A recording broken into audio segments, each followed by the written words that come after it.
published for today, so I don't have specific numbers, but I can speak to the trends that we're seeing. So Brevard County, we saw our peak in the week of August 13 to August 19 with 4,550 cases. Last week, we started to trend down in numbers of both cases and our positivity rate. We continue on a downward trend and saw a moderate decrease this week with those trends.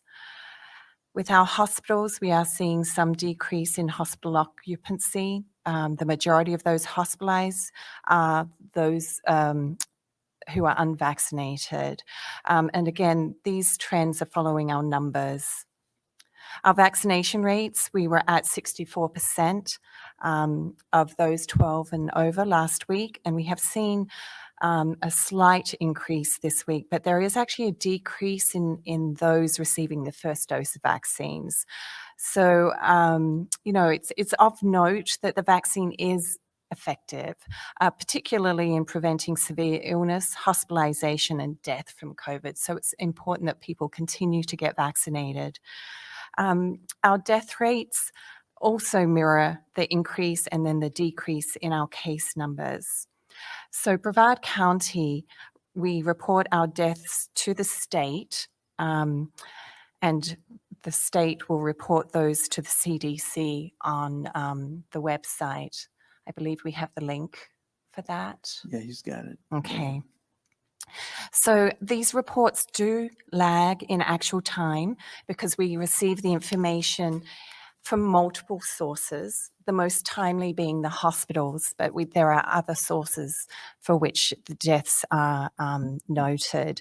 We investigate each of those deaths to make sure that they are a COVID-related death as opposed to, for example, someone who died in a car accident but had a recent COVID test. So the numbers do lag on the reports, but we do try and get them out there in a timely manner. As soon as they come to us, we investigate them and we report them within 2 to 3 days of us getting them into our department. And that's all that I have. Thank you. All right. Thank you very much, Helen. Been a lot of activity this week in Brevard County as far as testing goes, and I'm going to turn it over now to our Emergency Management Director, John Scott, for an update. John? Thank you, Don, and good morning, everyone. Again, my name is John Scott. I am the Emergency Management Director for Brevard County. Talk about a couple of things. I'll start with testing. We're very excited. Throughout this week, we've been able to open additional testing options for our residents. The Department of Health at their site has been doing testing for residents by appointment only. With a partnership between ourselves and Parks and Recreation, along with the Department of Health, we were able to open an additional testing site at Kiwanis Park. That site is open 7 days a week, 9 to 5. That is a drive-up. No appointments are required, but we do encourage pre-registration. You can find that link on our website and in a variety of places in which we announce that. We also this week partnered with the city of West Melbourne to open a testing site at the West Melbourne Community Park, which is right off of Minton. For those who know where the Field of Dreams is, it's right there. That site is also 9 to 5, 7 days a week. Again, no appointment required, but highly encouraged to pre-register. It makes the process go faster. Again, you can find that link on our website. And then today, Parish partnering with several organizations also entered the testing realm for us with them. They are 12 to 6 today. And then after that, they are 9 to 5, 7 days a week. Again, those are appointment only at Parish, and you can register on their website. And we'll also make sure that was in our press release yesterday, and it's on our website as well as far as all the updated information with testing. So very excited that we're able to get increased coverage about testing out there. Hope folks are taking advantage of those opportunities and looking forward to watching those sites as they grow. Talk briefly about our monoclonal antibody site, which is also located at Kiwanis Park. Again, as a reminder, that is a COVID treatment. You do not need a doctor's note, a referral of any kind. It is for those that are COVID positive, folks with symptoms of COVID, or folks who believe they've had a close contact. Again, that is a treatment. It is 4 shots, 1 in each arm and then 2 in the stomach. And then after you receive those, it's about an hour. So just a reminder, if you are going to go down there, again, that's appointments preferred, but walk-ups are accepted. If you are going to go down there, plan on being there for a while, at least probably 2 hours to get through the treatment, and then you're observed for an hour. That continues to go well. We continue to see a lot of our residents utilizing it, and I think we're all fairly optimistic that it is helping to make a difference when it comes to our overall hospitalizations. The last thing I want to hit on is what I've hit on every single week we've done these for the last month, is the importance that the important role we all play in ending the cycle of transmission and helping to get our numbers down. While we heard encouraging numbers from the Department of Health when it comes to numbers trending down, hospitalizations trending down, I want to highlight that those numbers are still well above any previous peak we've had before. So while good news, far from great news. And so we need to continue to end that cycle of transmission. That means wearing face coverings, washing our hands, practicing social distance where possible, and most importantly, if you are sick, stay home, isolate, don't go out and interact with people, in the cycle of transmission with yourself.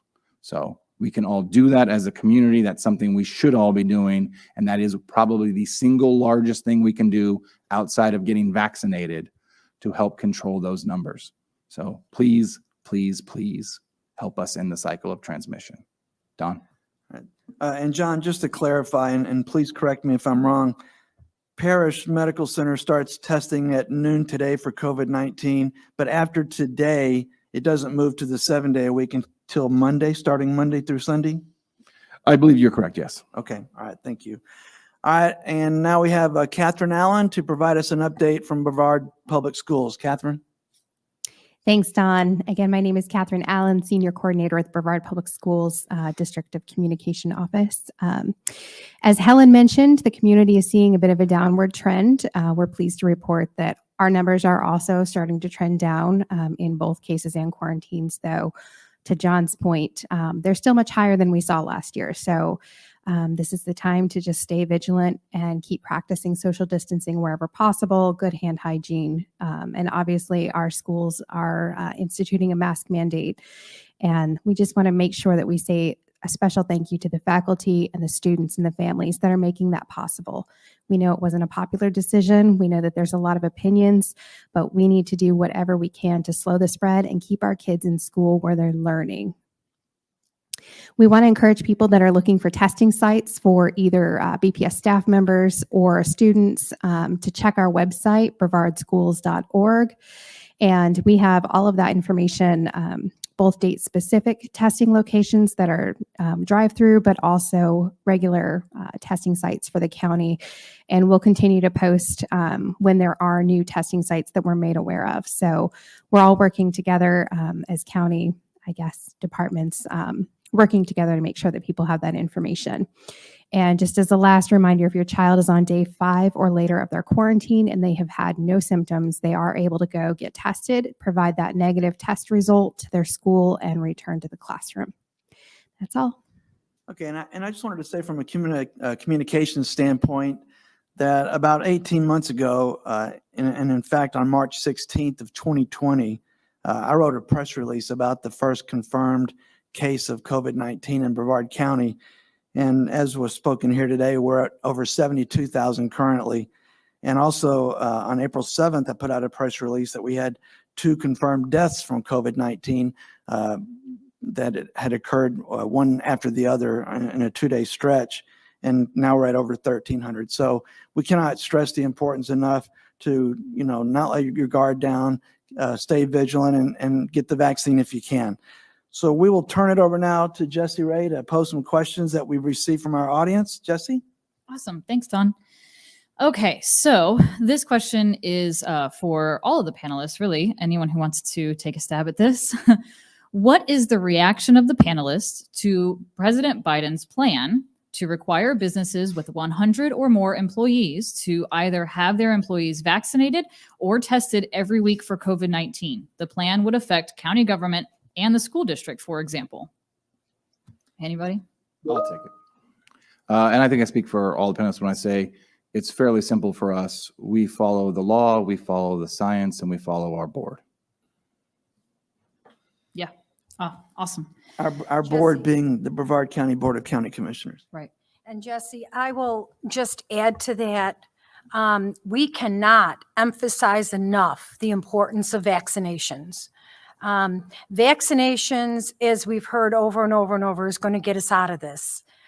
If we don't increase the vaccinations in our country, in our state, and in our county, the Delta variant and other variants are going to start. This is not going to go away till we have enough of people vaccinated.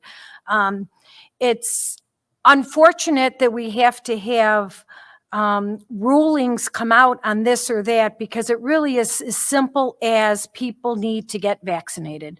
And that is the number one way of breaking this transmission, is getting vaccinated. Thank you, Maria. Go ahead, Jesse. Okay.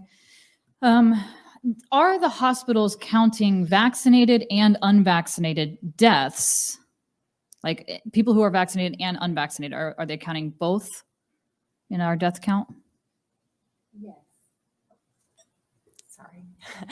So, yes, they will report to us any death that is COVID related, whether the person is vaccinated or unvaccinated. So we do see the rates between the differences between the death rates of those vaccinated and unvaccinated. Yes. Okay, and so a follow-up to that. So how are we sure that that the death has occurred because of the illness from COVID-19 and not from getting the vaccine? Typically, the deaths that we see, these people are symptomatic for COVID. And some of them have quite significant illnesses to be hospitalized. They also have a period of time where they're ill. So these are things that we investigate. And if there was any time that we felt that it was related to a vaccine, that would also be reported as a vaccine-related illness or death. Okay, thank you. Okay, the CDC's latest report shows that there have been a total of 1,322 COVID-19 related deaths in Brevard County as of September 4th. That is up 83 from the week earlier. How would you describe this level of deaths in 1 week, and is it a record for the county? The case numbers and the death rates do increase. They have, obviously, with the number of cases. I can't speak to whether it's a record. I do not look at daily or weekly numbers per se, but I can tell you that it certainly has increased over this period of time. There is, as I've said, a lag in the reporting of deaths because we do investigate each and every one of them. So I think that you will see probably in a month's time that you will see more significantly how this virus has affected the community. Thank you. I'll add to that, Sure. Jesse, and say, and I mentioned this on a previous Facebook Live event, and what everyone needs to realize is when the cases are up, the hospitalizations are going to be up and the deaths are going to be up. And it's going to be about a 2-week lag. So the peak of cases, about 2 weeks later, you're going to see the peak in hospital admissions. And about 2 weeks later, you're going to see the peak in deaths. And as we know, as we reported several weeks ago, was really our high point, right? So 2 weeks later is the hospitalizations, 2 weeks later is going to be the deaths. So overall, our deaths are up, as is our cases, as is our hospitalizations. Yeah, and I just want to say too, in comparison, when we're talking about hospitalizations, as I mentioned, the press releases I wrote 18 months ago, at that time when we had 2 deaths, there were only 28 people hospitalized in Brevard County with COVID-19 versus as of Monday, 357 that were not fully vaccinated and 15 that are fully vaccinated. And by not fully vaccinated, because I get a lot of questions about that, they've received at least one, or they may have received at least 1 dose, but they haven't received 2 doses or no doses at all. So, Okay, thank you. Jesse.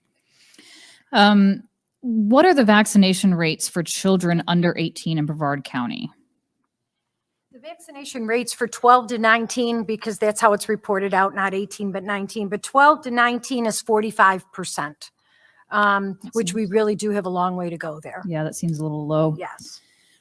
What are the vaccination rates for teachers in Brevard Public Schools? I don't feel like that's something. I was going to say, that's not anything that we would have data on, because we report by ages. Right. It's Not not by- reported by where they work or occupation. How about Catherine? Any input on that from you, from BPS? I agree that I can't provide a specific number, but what I can say is that our district worked very hard to provide vaccination opportunities early and often, and many members of our staff, bus drivers, teachers, custodians, cafeteria workers across the board took advantage of those opportunities. All right, thank you. Excellent. Thank you. So for our DOH representatives, we've heard through the news and things that hospitals and others are running low on liquid oxygen. Is this something that we're seeing in Brevard County? What I can say is that we do have twice a week hospital conversations, us in emergency management, that has not been reported that has been a shortage at all in Brevard County. Okay, good to know. Guess the launches are on then. So while we're on talking about vaccines, have we found that there is one that's most effective or more effective than the others?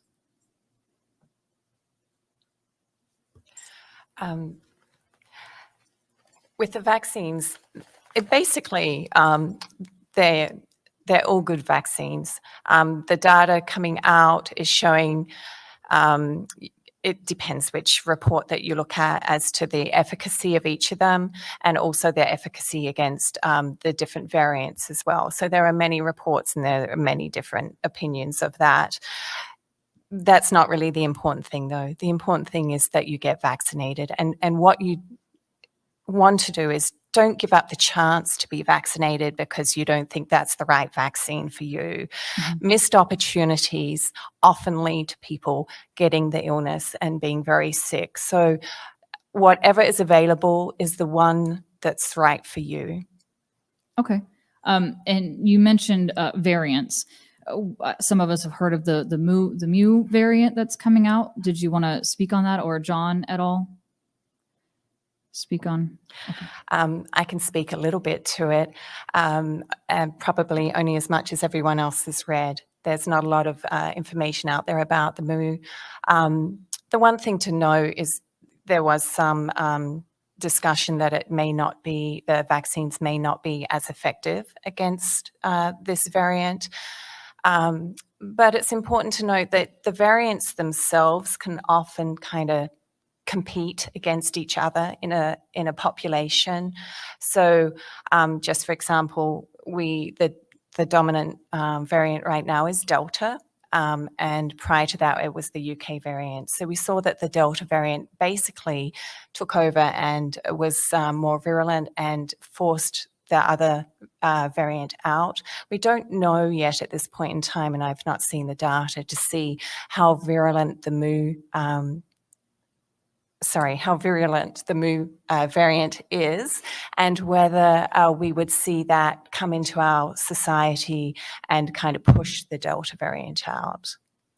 Okay, And excellent. there's one thing I just want to add to that, Sure. just to build on what Maria and Helen said earlier, which is the more time we spend with lower vaccination rates, the more variants that are going to be a thing.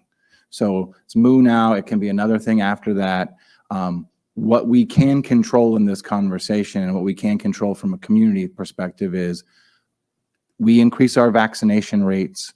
The higher those get, the lower our risk is to whatever the next variant is. So we cannot, underscore enough the importance of getting vaccinated. Gotcha. Thank you, John. So John, I've got a couple for you. So the new drive-up testing that you mentioned and that we put a press release out on, is it rapid tests or is it PCR? Is it both? Both options are available. Excellent. And also on the topic of testing, we have a couple of people that are concerned that cruise ship passengers are kind of utilizing all of the beachside testing appointments. Is there any plans or discussion happening about possibly opening up more testing at the port to help with that volume? We continue to work with our port partners on those things. One of the reasons we chose the Kiwanis site as a testing location was specifically to reach our Barrier Island residents, both those in Cape Canaveral, Cocoa Beach, Satellite, Indian Harbor, Indian Atlantic, and Melbourne Beach, but also those on Merritt Island as an effort to sort of continue to make more tests available regardless of where folks are coming from. Awesome. The monoclonal site, I know that we've talked about it before, but when is the right time to say I need to go there and get the treatment? The short answer to that is when you're symptomatic. That's the best time. That's when it's going to be its most effective. And the earlier in that process you can. If you're concerned about this, and I think this is a part of this conversation that folks aren't always considering, and they should be, which is when in doubt, talk to your primary care physician. Ask them. They know you. They know your medical history. Ask them what's best for them. But in general, the treatment is most effective the earlier you get it. Okay. And I think I've only got time for one more here. Helen, we've talked about variants and we've talked about the vaccinations. Can we kind of talk a little bit about how variants come about? Like why are we seeing variants? What happens? How can we help stop variants? Sure. So we see variants occur when we have large amounts of people infected. And the reason being is every time someone is infected with the virus, it can change. Mm-hmm. And so as that happens, the more often that one virus starts infecting whole groups and it changes and changes and changes, then you find that there's that one variant that will win out against the others. And so what we see is the variants occur in populations that are under-vaccinated, because that's where this virus has the opportunity to multiply at such a high rate and such a high level. Okay. Dawn, I think that's all I have for today. All right. Thank you, Jesse. And we talked a lot about vaccinations and the importance of being vaccinated. And I thought I should take just a minute to tell you where you can get vaccinated if you haven't been vaccinated as of yet. Today, there's a vaccination outreach clinic at Greater Allen Chapel AME Church at 2416 Lipscomb Street in Melbourne, and that runs from 3 to 7 p.m. There's one on Saturday at Brevard Nursing Academy at 1581 Robert J. Conlon Boulevard Northeast, Suite 106 in Palm Bay, and that goes from 10 a.m. to 6 p.m. And then I want to mention that CVS, Walgreens, Walmart, Winn-Dixie, urgent care centers all throughout the county are offering the vaccine with evening and weekend hours and are located, like I said, throughout the county. So, there are ample opportunities and ample supplies of the vaccine in Brevard County to get vaccinated. All right, so that ends our conversation about COVID-19, but I do want to turn it over to Emergency Director John Scott again, just for a quick update on hurricane season. John? Thank you, Don. And again, thank you for listing the sites folks can get vaccinated. Also, the Department of Health has them available as well for folks who need it. Donna, thank you. Let's talk a little about hurricane season, as today is the statistical and climatological peak of hurricane season. So a lot of people think, oh, that's great news. That means, we're on the downside. We can begin to relax. Like, again, bearer of bad news today, that is not what that means. Just because we're at the peak statistically, that is not the peak for Brevard County or Florida. So statistically and climatologically, September and October are our busiest months when it comes to hurricane season and when our threat is the highest. So we're going right into the teeth of that. So it's important that everyone continues, as we're dealing with COVID, as we're dealing with our general lives and all of the different things we have to juggle, that we keep an eye on the tropics. Just because there's nothing out there right now coming our way doesn't mean something won't come up tomorrow. It's really, really important that we all have a plan, that we've all built a disaster supply kit, that we know what we're going to do in the event a storm does threaten our area and there is a need to take protective actions. We know where to get good information, and that we're communicating with our family members and our neighbors to make sure we're all doing everything we can to be as ready and then resilient as possible. So again, height of hurricane season, statistical climatological peak. September and October are big months for us, so let's not let our guard down. All right, thank you, John.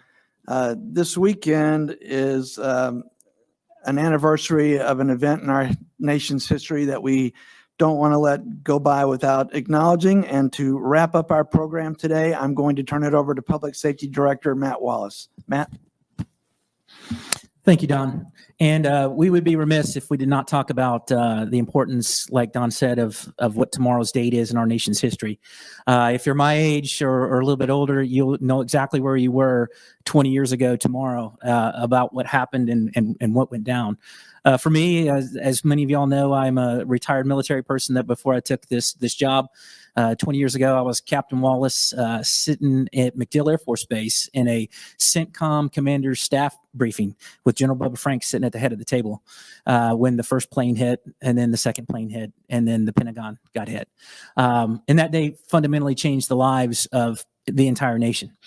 We saw the nation come together, communities come together, the state came together, the country came together as we found one issue that we all were very laser focused about. And it was a very sad time in our nation's history, but it was also a fantastic time of our nation's history as we came together as one people to fight one common enemy.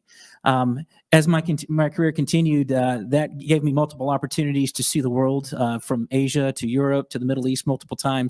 And as I got to see what this country was about and the things that we did, please make no doubt that this country is the greatest country this world has ever seen. And we are privileged and honored to be here and very lucky to be citizens of the United States of America because of the things that we've done and the things that we're going to do as this country as a whole. So as the events of 9/11 happened and as tomorrow plays out in our nation's history, I just ask that just take a moment to think back and reflect about where we've been, where you are in your life, the things that are important, those that you love, tell them you love them every chance you get, because this life is short and we're not guaranteed a future. And if, again, my Air Force's career has taught me anything about that, it's taught me that. And as we go through COVID and we go through hurricane season and all the things that we're going through, be sure to squeeze the ones you love, tell your family members you love them.